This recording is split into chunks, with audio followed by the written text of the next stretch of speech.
Flash चालू केल्यावर असा येतो. ही बांगडा मच्छी आहे. 1 चम्मच हळद. आता हे मीठ टाक त्याच्यावर, सगळीकडे टाक. मसाला टाक.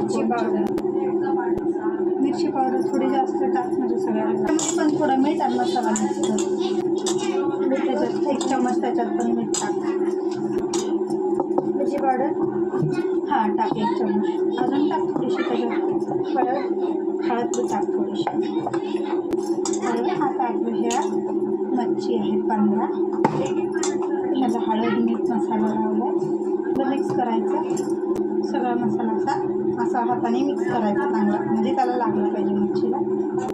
काय चांगलं मिक्स करतो ते. थोडा मसाला कमी कारण की जास्त मच्छी. थोडा अजून मसाला टाकायचा. चांगला हा मसाला पण असा भरायचा.